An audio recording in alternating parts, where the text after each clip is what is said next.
Bihar IQ में आपका स्वागत है। मेरा नाम है अभिषेक।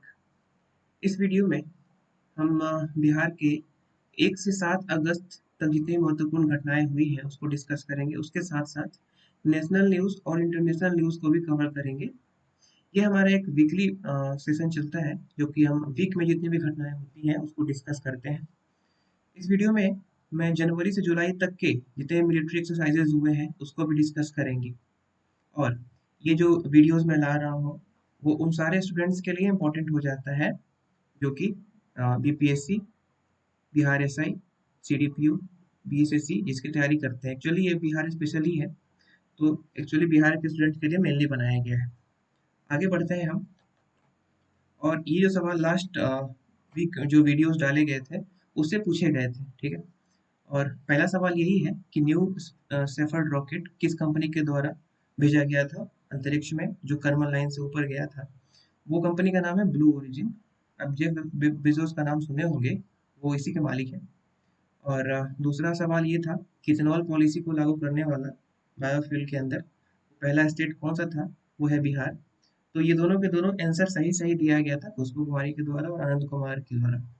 तो आप भी ऐसे आंसर पूरे डिस्क्रिप्शन के साथ कमेंट बॉक्स में लिख सकते हैं। अगले वीडियोस में जिसका आंसर पूरा डिस्क्राइब किया हुआ रहेगा मैं उसको यहाँ पर उनका नाम लूँगा, ठीक है। हम बढ़ते हैं आगे और बिहार के कुछ इंपॉर्टेंट जो न्यूज़ हैं उसको सबसे पहले डिस्कस करते हैं। पहले न्यूज़ में ये बताया जा रहा है कि बिहार के किसानों के लिए एक यूनिक आईडी डेवलप किया जा रहा है। अब ये यूनिक आईडी क्यों डेवलप किया जा रहा है? ताकि सब्सिडी का भुगतान ईज़िली किया जा सके उनके आईडी के थ्रू, ताकि उनको भटकना ना पड़े। आपको पता है सबसे जो बुरी हालत हो गई है इस वक़्त वो किसानों की है। तो बिहार राज्य बीज वितरण निगम, ये जो बीज वितरण निगम है बिहार राज्य की, वो बीजों के वितरण एवं संग्रहण प्रणाली को पारदर्शी पारदर्शी बनाने के लिए सॉफ्टवेयर में बदलाव करके बिहार के किसानों के लिए सहूलियत बढ़ाने जा रहा है, जिससे किसानों से बीज संग्रहण की सूचना के लिए लेजर सिस्टम, ये लेजर सिस्टम जो है ना सॉफ्टवेयर का यूज करके इसको बढ़ावा दिया जा रहा है और ये शुरू किया जा रहा है ताकि किसानों को प्रॉब्लम ना आए। तो बिहार के किसानों के लिए है तो बहुत ज़्यादा इंपॉर्टेंट हो जाता है, आप इसको कोट कर सकते हैं कहीं पर भी। हम आगे बढ़ते हैं। जदयू, जिसका पूरा नाम है जनता दल यूनाइटेड, जिसके फाउंडिंग मेंबर नीतीश कुमार हैं, उसके अभी-अभी नए राष्ट्रीय अध्यक्ष बनाए गए हैं, जिनका नाम है राजीव रंजन सिंह उर्फ लंदन सिंह। ये मुंगेर से सांसद हैं लोकसभा में। और इसके पहले जो राष्ट्रीय अध्यक्ष थे जदयू के, वो थे आरसीपी सिंह। तो ये लंदन सिंह जो है, राजीव रंजन सिंह, ये बहुत इंपॉर्टेंट है। ये आप फोटो यहाँ पर उनका देख सकते हो ताकि अधिक दिन तक याद रहे। नेक्स्ट न्यूज़ ये बताया जा रहा है कि जो ईसीआर है, ईस्टर्न सेंट्रल रेलवे, इसके जो जनरल मैनेजर हैं वो नए बनाए गए हैं, अनुपम शर्मा जी को। उनका फोटो आप यहाँ पर देख सकते हैं। जो ईस्टर्न सेंट्रल रेलवे है इसका हेडक्वार्टर पड़ता है हाजीपुर में। और ये जो हाजीपुर का जो जोन है, इसके अंदर जो डिविजन्स आते हैं वो एक सोनपुर डिवीजन है, समस्तीपुर डिवीजन है, दानापुर है, मुगलसराय है एंड धनबाद है। ये पांचों के पांचों डिवीजन हाजीपुर हेडक्वार्टर के अंतर्गत आते हैं, तो उनके ये जनरल मैनेजर हैं। तो आपको पता होगा बिहार में एक एकमात्र ये ईस्टर्न सेंट्रल रेलवे जोन का एक हेडक्वार्टर है हाजीपुर में, तो इसलिए ये नाम बहुत इंपॉर्टेंट है, अनुपम शर्मा, आप याद रखेंगे। आगे बढ़ते हैं। फर्स्ट 4 लेन ग्रीनफील्ड एक्सप्रेसवे जो बनाया जा रहा है बिहार में, वैसे बहुत सारे बनाए जा रहे हैं, अगले हफ्ते और भी जानकारी मिलेगी आपको इसके बारे में। तो फिलहाल अभी अभी जो पास हुआ है वो है औरंगाबाद से दरभंगा, जिसमें औरंगाबाद पटना होते हुए दरभंगा जाने वाली 205 किलोमीटर को तय करेगी रोड। इसका एक्सपेंडिचर कुल मिला के 7200 करोड़ है। तो अभी औरंगाबाद से पटना तक आप देख सकते हैं, यहाँ पे मैप में यहाँ पर औरंगाबाद है। औरंगाबाद से पटना तक जो है रोडवे में जो जमीन अधिग्रहण का काम शुरू कर दिया गया है।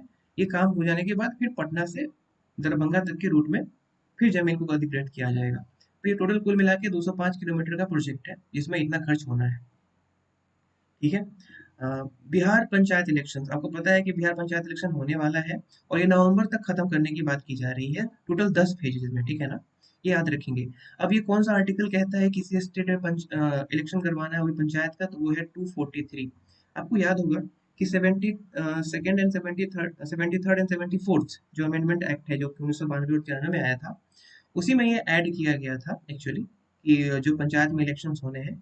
और आप देख सकते हैं कि पहला स्टेट बन चुका है हमारा बिहार पूरे कंट्री में जिसने बायोमेट्रिक टेक्नोलॉजी को लॉन्च किया है इस पंचायत इलेक्शन में, ताकि बोगस वोटिंग ना हो पाए, मतलब कोई आके दोबारा तिबारा वोट ना दे दे किसी और के आईडी से।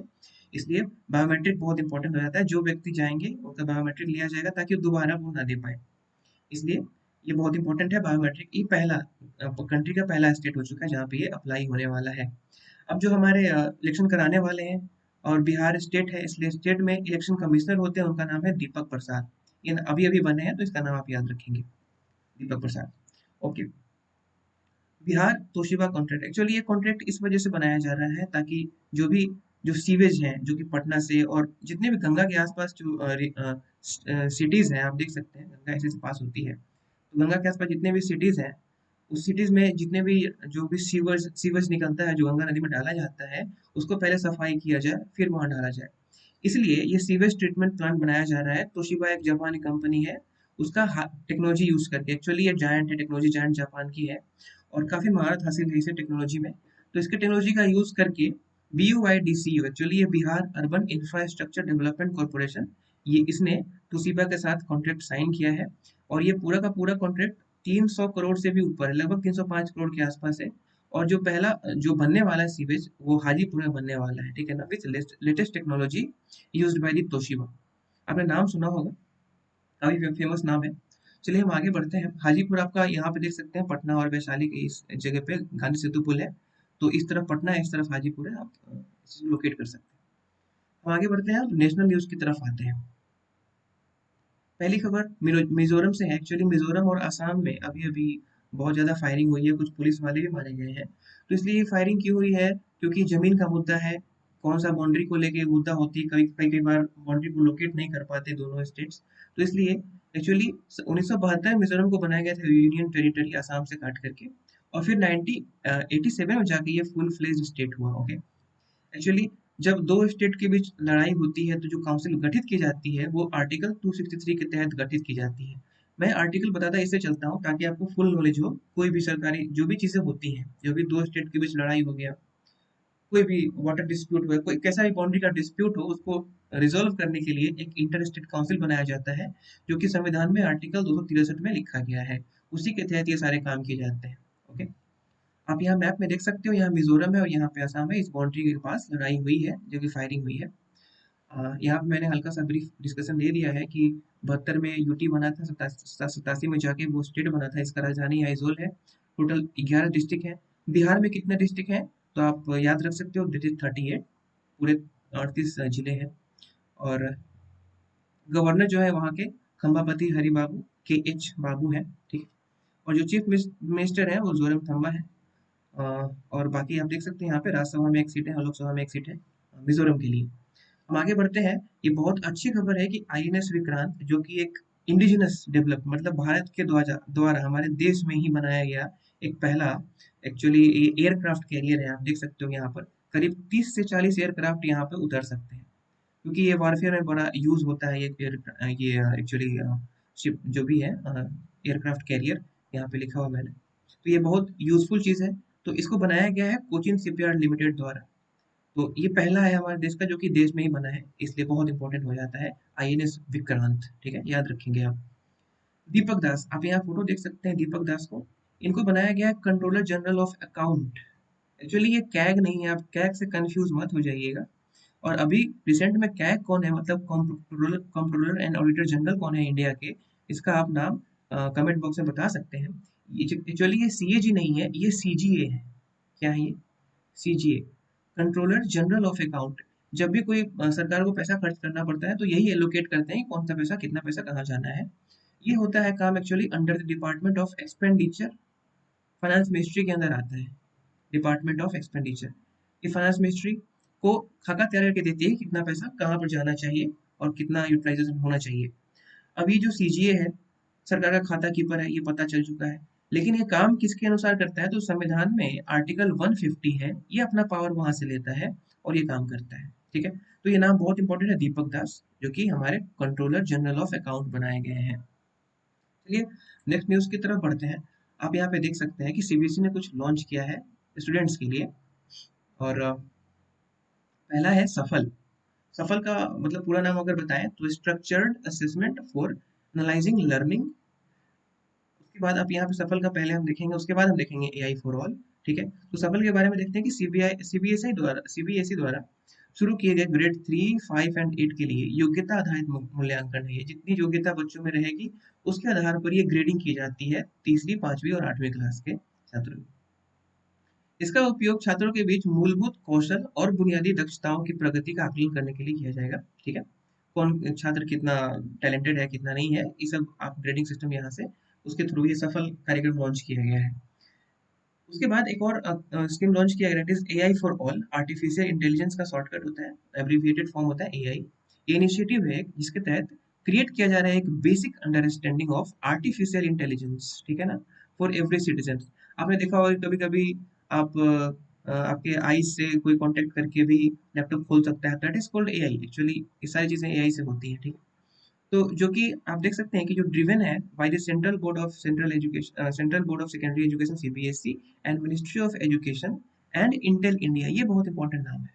ये जो सफल एंड एआई एआई जो है आर्टिफिशियल इंटेलिजेंस फॉर ऑल, ये सीबीएसई ने है, सीबीएसई के साथ मिनिस्ट्री ऑफ एजुकेशन भी है और इंटेल इंडिया, ये तीनों मिल के ये दोनों स्कीम्स को इनिशिएटिव को लॉन्च किया है, इसलिए बहुत इंपॉर्टेंट हो जाता है। सीबीएसई का नाम आया है तो सीबीएसई आप यहाँ पे देख सकते हैं, इसको बनाया गया था 1962 में। एक्चुअली अभी भी इसके जो अभी भी चेयर पर्सन है वो मनोज सिन्हा, वो एक आईएएस ऑफिसर है, मिनिस्ट्री ऑफ एजुकेशन के तहत आता है। इसका पहले एमएचआरडी मिनिस्ट्री के तहत आता था, एमएचआरडी का नाम चेंज करके मिनिस्ट्री ऑफ एजुकेशन कर दिया गया है। आगे बढ़ते हैं। ये खबर भुवनेश्वर से है जहाँ पे वो पहला सिटी हो चुका है जो जिसने 100% कोविड वैक्सीनेशन अचीव किया है फॉर इट्स पीपल। मतलब वहाँ के जो भी लोग हैं वो 100% सारे के सारे लोगों को कोविड 19 का टीका लग चुका है। तो काफी अच्छी बात है। हम ये देखते आ रहे हैं कि अभी भी पूरे देश में करीब 7 से 8% ही लोग हैं जिनको टीका लगा है, एक टीका, सॉरी दोनों टीका, और एक टीका की संख्या करीब 50 करोड़ के अंदर पहुंची है। तो खैर जितनी जल्दी हो सके टीका लग जाएगा तो अच्छा रहेगा, थर्ड वेव से हम बच सकते हैं। आगे बढ़ते हैं ओलंपिक न्यूज के बारे में। अभी भी ओलंपिक चल रहा है और आज जाके 8 तारीख को जाके खत्म हुआ है। तो अभी तक कुल मिला के जो चीजें हुई हैं मैंने लास्ट वीडियोस में भी डाले थे, जिसमें पीवी सिंधु और मेरा भाई जानू के बारे में डाला था। और अभी अभी उस इस हफ्ते जिन्होंने जीता है उन दोनों के अलावे इन लोगों ने जीता है, जिसमें पहले हैं गोल्ड नीरज चोपड़ा जो जेवलिन थ्रो में जीता है। आप यहाँ पे फोटो देख सकते हैं, This is Neeraj Chopra, gold लिए हुए। सिल्वर विजेता है रवि कुमार दहिया, ये कुश्ती से है 57 केजी के, यहाँ पर है इनका फोटो दहिया का, ठीक है। ब्रॉन्ज जीता है मेंस हॉकी टीम ने, ठीक है। और ये बड़ा इंटरेस्टिंग न्यूज हो जाता है, मेंस हॉकी टीम आप याद रखें उसका कैप्टन है मनप्रीत सिंह, ठीक है ना। मनप्रीत सिंह की एक्चुअली कैप्टनसी में ये जो हॉकी टीम है उसने ब्रॉन्ज मेडल जीता है। और उसके बाद हम आगे बढ़ते हैं कि जो ब्रॉन्ज मेडल जीतने वाली एक और है महिला, जो बॉक्सर है आसाम से, लवलीना बोरगोहेन। ये वुमेन वॉल्टर वेट से एक्चुअली इन्होंने, ये आप फोटो देख सकते हैं, इस गेम से इन्होंने जीता है, ठीक है। फिर एक और ब्रॉन्ज आया है बजरंग पुनिया के नाम से, जो कि 65 केजी फ्री स्टाइल में जीता है, ये है बजरंग पुनिया, ठीक है। तो ये कुल मिला के 3 तो 5 हो गए और 2 पिछले हफ्ते के थे 7, तो टोटल 7 मेडल आ चुके हैं। मैंने यहाँ 5 ही दिखाया है, आप 2 और ऐड कर सकते हैं, एक गोल्ड वाला और एक बजरंग पुनिया वाला। खैर यहाँ पे मैं हम लोग देख लेते हैं कि जो ओलंपिक जो एसोसिएशन है जो 2020 का हो रहा है वो हो रहा है जापान में, टोक्यो जापान में हो रहा है। टोटल 18 स्पोर्ट्स हैं, ठीक है। और जो फ्लैग बियरर है, जो ओपनिंग में फ्लैग बियर हुए हैं वो मैरी कॉम और मनप्रीत सिंह। मैरी कॉम वही है जो कि बहुत फेमस है, और मनप्रीत सिंह अभी अभी मैंने देखा, Manpreet Singh is the captain of the Indian hockey team in the Olympic. And the flag bearer जो क्लोजिंग टाइम में होंगे वो है बजरंग पुनिया, और बजरंग पुनिया जो है वो ब्रॉन्ज मेडलिस्ट भी है ओलंपिक में, ठीक है। तो ये डाटा थोड़ा पुराना हो जाता है, अभी आप नया डाटा आप देख सकते हैं पूरा मिला के, ठीक है। हम आगे बढ़ते हैं, एसबीआई के बारे में देखते हैं। एसबीआई ने सिम बाइंडिंग फीचर लॉन्च किया है योनो ऐप के लिए। आपको पता होगा कि योनो एक ऐप होता है जो कि हम लोग एंड्रॉयड में सिम पैसे के लेन देन के लिए यूज करते हैं। तो योनो, योनो लाइट, ये दोनों ऐप में ये काम करने वाला है। एक्चुअली क्या होगा कि जिस सिम से आपके बैंक अकाउंट, जो बैंक अकाउंट रजिस्टर्ड है, जिस नंबर से रजिस्टर्ड है, वही नंबर अगर फोन में होगा तभी उस फोन में ये ऐप खुल पाएगा और तभी कोई ट्रांजेक्शन लेन देन की क्रिया हो पाएगी, अदरवाइज नहीं हो पाएगी। इसी को नाम दिया गया, इसी इनिशिएटिव का नाम दिया गया है सिम बाइंडिंग इनिशिएटिव या फिर फीचर। और एसबीआई के चेयरमैन कौन है? दिनेश कुमार खरा, बहुत इंपॉर्टेंट नाम हो जाता है। एसबीआई के चेयरमैन है दिनेश कुमार खरा। एसबीआई का हेडक्वार्टर मुंबई में है, इसे बनाया गया था 1955। एक्चुअली जब एसबीआई 1955 में बनाया गया था उसके पहले इसका क्या नाम था, आप लोग प्लीज कमेंट बॉक्स में बताइए, ठीक है ना। 1955 से पहले एसबीआई का क्या नाम था, स्टेट बैंक ऑफ इंडिया का नाम क्या था। आगे बढ़ते हैं। अभी अभी बहुत इंपॉर्टेंट ये खबर है, बहुत ज्यादा इंपॉर्टेंट, मैं वीवीआई लगाता हूँ, वेरी वेरी इंपॉर्टेंट, क्योंकि मेजर ध्यानचंद्र खेल अवार्ड, खेल रत्न अवार्ड, ये नाम पहले जाना जाता था राजीव गांधी खेल रत्न अवार्ड से, जिसमें 25 लाख रुपए दिए जाते थे विजेता को। इसका नाम चेंज करके रख दिया गया है मेजर ध्यानचंद्र खेल रत्न अवार्ड। बाकी अवार्ड की मनी जो भी है सारी फैसिलिटीज वही रहेंगी, बस नाम चेंज कर दिया गया है। क्यों चेंज कर दिया गया है, क्योंकि अभी अभी मैंने पिछले स्लाइड में दिखाया होगा कि अभी अभी जो मेंस की हॉकी टीम है, मनप्रीत सिंह की जो कैप्टन है उस टीम की, उन्होंने अभी ब्रॉन्ज मेडल जीता है। तो ये करीब करीब 50, लगभग 50 साल के बाद ऐसा मौका आया है जब हॉकी टीम ने जीता है इस चीज को। आप यहाँ पे देख सकते हैं कि यस, यहाँ पर कि जब ओलंपिक हुई थी 1928 में, 32 में और 36 में, तो उस समय ध्यानचंद, मेजर ध्यानचंद जो हॉकी टीम में खेला करते थे, उस समय लगातार 3 बार, क्योंकि ओलंपिक 4 साल के बाद होती है, तो लगातार तीनों साल तो ये हमारी हॉकी टीम ने गोल्ड मेडल जीता था। तो इसलिए हॉकी टीम ने इस बार भी ब्रॉन्ज जीता है।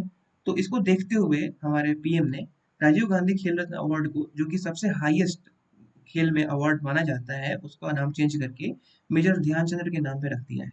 इसलिए बहुत ज्यादा इंपॉर्टेंट है। आप यहाँ पे देख सकते हैं कि 1936 में जो ओलंपिक हो रही है उसमें ध्यानचंद्र साहब खेलते हुए माना जाता था कि कई लोग उनके ये जो बैट होता है, हॉकी बैट को तोड़ के देखा भी था कई लोगों ने कि क्या इसमें चुंबक है या नहीं है, मतलब पता नहीं क्या है चुंबक, बॉल तो लोहा का होता नहीं है, तो फिर भी ऐसा माना जाता है। ठीक है, मतलब ये हॉकी के जादूगर कहे जाते हैं। खैर आगे बढ़ते हैं हम लोग। एमपीसी, मॉनेटरी पॉलिसी कमेटी, जो कि आरबीआई अक्सर हर हर बार मॉनेटरी पॉलिसी कमेटी के जो मेंबर होते हैं, वो आरबीआई डिसाइड करती है मेंबर, ठीक है ना। इसकी जो भी डिटेल्स होते हैं, और इसी में डिसाइड किया जाता है कि what should be the repo rate and what should be the reverse repo rate. बहुत सारा रेट्स डिसाइड करती है बैंकों के लिए। तो जो अभी जो मॉनेटरी पॉलिसी कमेटी जो बनी थी, आरबीआई की अध्यक्षता में जो बनी थी, उसमें रेपो रेट को 4% ही रखा गया है। और जो आरबीआई के जो गवर्नर है वो शक्तिकांत दास, इनका फोटो आप देख सकते हैं। बहुत ज्यादा इंपॉर्टेंट है ये न्यूज। और आप अगर चाहें तो रिवर्स रेपो रेट भी एक चीज होती है, ठीक है ना, रेपो रेट। अब ये कितनी है आपको कमेंट बॉक्स में लिख के बताना है, ठीक है। आप थोड़ा सर्च मारेंगे, डिटेल से लिखेंगे, तो कई जानकारियां और भी मिलेगी जो कि आपके नॉलेज को बढ़ाएंगी। हम आगे बढ़ते हैं। और एलआईसी की अभी अभी नई एमडी बनी है, जिनका नाम है मिनी आईपी। एलआईसी के बारे में आप यहाँ पे देख सकते हैं, 1956 में एलआईसी एक्ट आया था, जिनमें करीब 200 से अधिक एलआईसी इंश्योरेंस कंपनीज को जोड़ करके ये बनाया गया है। और 56 में बनाया गया था। मुंबई में इसका हेडक्वार्टर है। एम आर कुमार इसके चेयरपर्सन है, ठीक है। और अभी भी एमडी बनाई गई है मिनी आईपी को। तो एलआईसी में आई आता है, यहाँ पे आई आता है, तो आप ऐसे करके कुछ कुछ याद रख सकते हैं, ठीक है। आगे बढ़ते हैं। पैरा ओलंपिक में थीम सॉन्ग कर दे कमाल तू, कर दे कमाल तू, ये लॉन्च किया गया है केंद्रीय युवा मामले और खेल मंत्री जो है अनुराग सिंह ठाकुर। यहाँ फोटो आप देख सकते हैं अनुराग सिंह ठाकुर का। इन्होंने ये लॉन्च किया है। एक्चुअली जो संगीतकार और गायक है वो संजीव सिंह है, और ये खुद लखनऊ के एक दिव्यांग क्रिकेट खिलाड़ी है, ठीक है। संजीव सिंह ने इस गाने को गाया भी है और संगीत भी तैयार किया है, कर दे कमाल तू, जो कि अभी अभी ओलंपिक में, पैरा ओलंपिक थीम में गाया जाएगा। और ये कब स्टार्ट होने वाला है, 24 अगस्त 2021 को टोक्यो में स्टार्ट होने वाला है, क्योंकि जहाँ पे ओलंपिक होता है पैरा ओलंपिक भी वही प्रथा है मनाए जाने की, करने की। तो वहां पे स्टार्ट होगा, और ये 9 खेल और उसमें 54 पैरा खिलाड़ी भाग ले रहे हैं। तो ये आप जानकारी रखेंगे, क्योंकि आने वाला है 24 अगस्त को फिर से ये न्यूज आएगा, तो इसलिए उस समय हम लोग देखेंगे इस चीज को।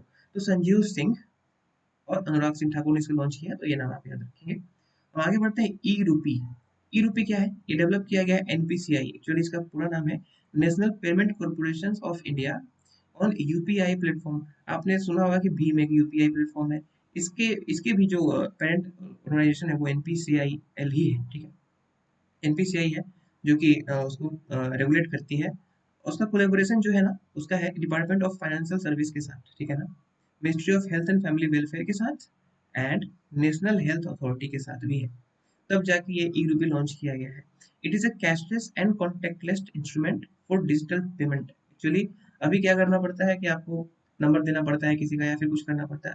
इसमें क्या होगा कि एक क्यूआर सिस्टम भेजा जाएगा आपके ऑलरेडी एक मोबाइल पे, और उसी क्यूआर सिस्टम से आपको सारी डिटेल्स मालूम चल जाएंगे दुकानदार को, और वो आपको राशन कार्ड दे देगा। एक्चुअली ये बेनिफिट करने वाला है जेम सिस्टम को, जिसमें जनधन, आधार और मोबाइल, इन तीनों का एब्रीविएशन है, आप देख सकते हैं JAM।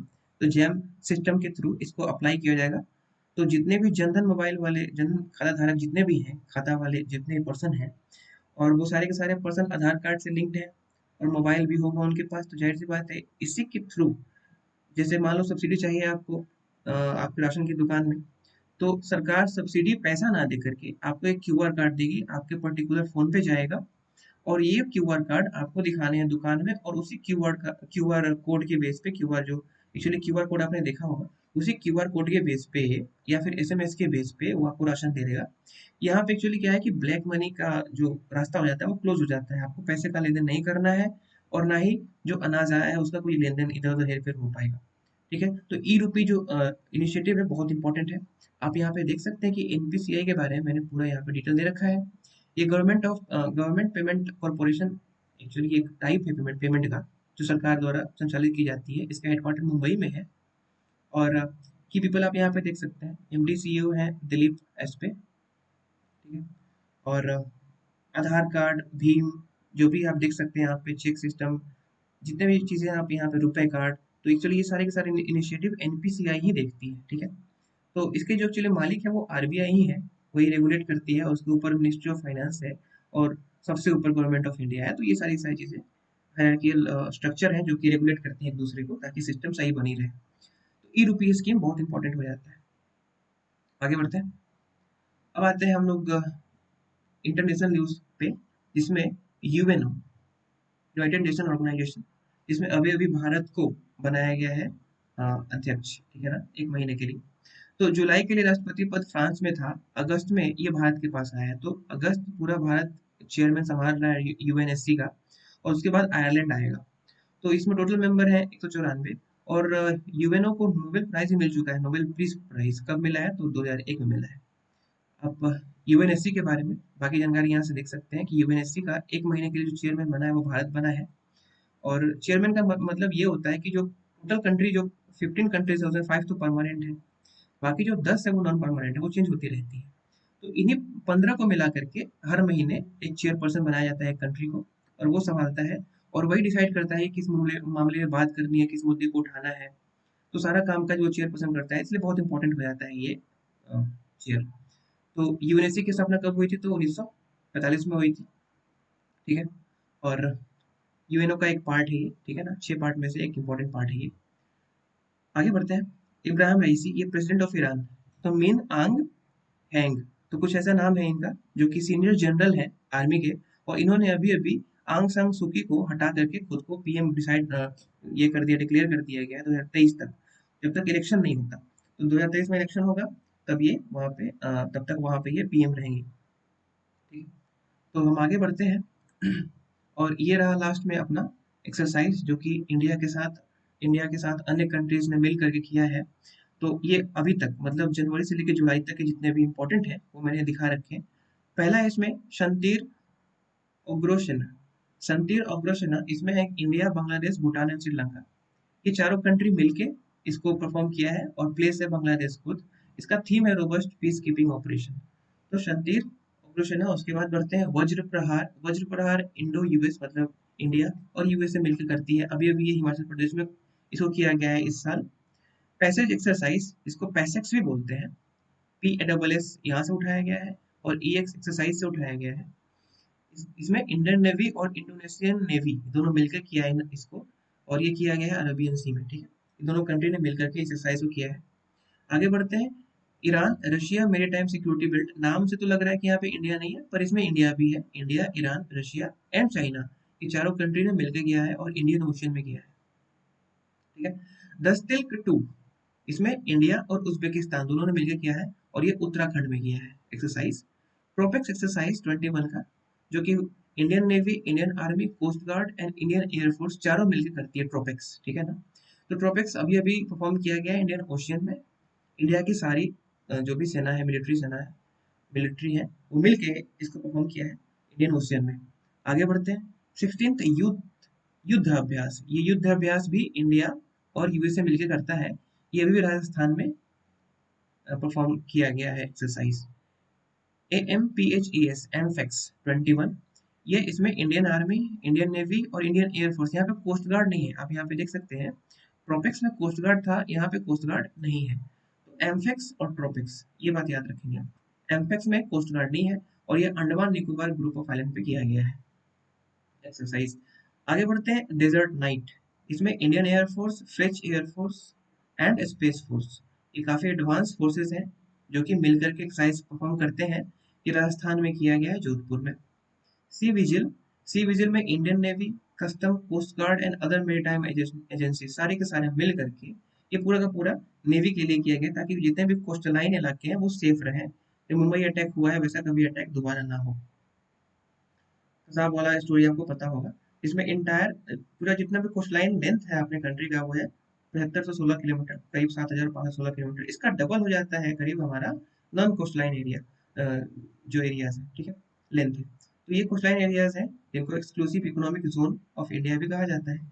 तो इसके संरक्षण के लिए हम ये सी विजिल एक्सरसाइज परफॉर्म करते हैं। तो ये रहा आपका पूरा का पूरा एक्सरसाइज जो कि जनवरी से जुलाई तक किया गया था इंडिया और अन्य कंट्रीज के द्वारा। हम आज का सवाल देख लेते हैं जो कि लास्ट वीडियो से मैंने डाल रखा है। ड्रिंक फ्रॉम टैप प्रोजेक्ट ये किस सिटी में परफॉर्म एक्चुअली ये स्टार्ट किया गया है, ठीक है ना। आपको बताना है पुरी, भुवनेश्वर, पटना और दिल्ली। सेकंड क्वेश्चन है, which state has maximum number of tiger as per census 2018, मतलब 2018 के सेंसस के अनुसार सबसे अधिक टाइगर किस स्टेट में पाए जाते हैं, दिल्ली, मध्य प्रदेश, बिहार और गुजरात। तो ये दोनों सवाल आप कमेंट बॉक्स में लिख के बता सकते हैं। अगर कोई सजेशन हो वो भी बताइएगा, ठीक है। तो हम मिलते हैं अगले हफ्ते की न्यूज़ के साथ इन आवर नेक्स्ट वीडियो। तब तक जय हिंद।